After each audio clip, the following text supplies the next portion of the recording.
what's one manipulation tactic you believe everybody should learn, regardless of what field they are in? It doesn't have to be just necessarily dating, but something from this world that you feel is truly, it has some merit to it. Well, there's a lot of valuable concepts in that world that you don't necessarily have to apply that way. So for example, like there's a concept called social proof, which is, and it comes from psychology. It's just there's a heuristic in psychology that people tend to value something that they see other people valuing. And so if let's say you're in Beverly Hills here and you're walking past a bunch of shops and there's one store with like 100 people standing outside trying to get in. Human nature is, wow, I wonder what's in that store. I want to go in too. Yeah. And we don't even think about it. It's just very instinctual. So, I think like understanding the social dynamics like that is very valuable. Like there's stuff like that, pickup artists will use that to, I don't know, they'll like find some girl outside and pretend like it's their girlfriend to make this other girl. It's stupid stuff. But that concept I have found very valuable in my career and like networking. You go to a business meeting and you know that you have a mutual friend with the person you're meeting. Bring up that friend. Say, hey, I've known so and so for many, many years.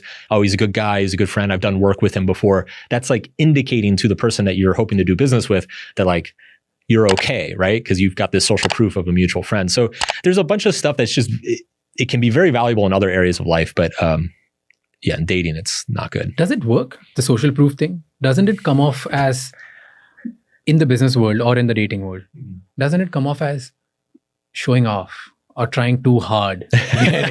Like imagine if I come here and we want to do business and I find out, let's say there's somebody you are following and they follow you, and then I figure out it's a common link and probably I have that mutual as well.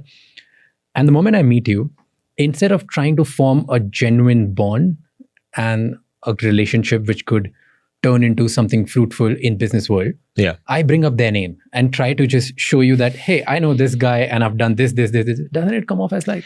It depends on how you do it, right? So tell me a good way to do it. Well, I think it also depends on the context and like what you want, right? So for example, like a social media following, it's social proof. And I had no idea who you are, but your team emailed my team. We looked at your accounts. It's like, okay, this guy's doing a lot of stuff. He's got a lot of fans, right? We should talk to him. Social proof is like an indicator, right? It's like we don't have time to go deep and get personal with every single person we meet. And so something like social proof, it can be like a shortcut to kind of make a decision of like, okay, this is probably worth, sitting down and meeting this guy or whatever. But it depends on the context. Like that's a business context. And I think in your social life, it's annoying. Like if you get invited to a dinner party and you sit down and you just start bragging to everybody about all the people you know. Exactly. Name drop. You're going to sound like an asshole. So you have to be like very careful about the context and what your intention is with everything.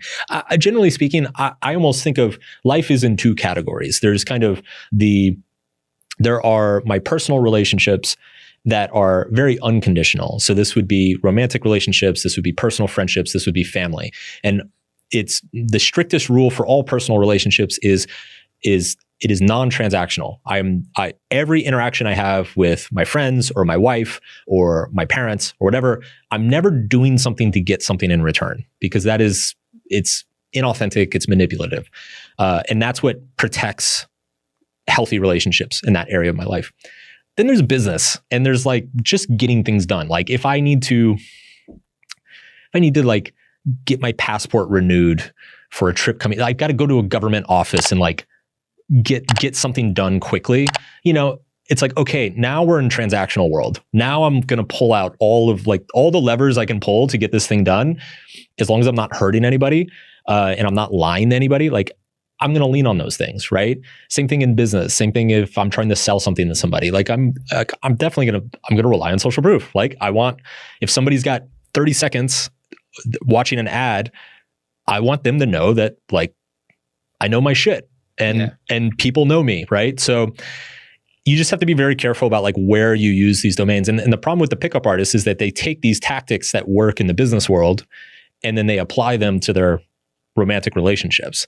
And it's just a recipe for disaster. Let's call it transactional relationship. There's nothing romantic about it. Yes, exactly.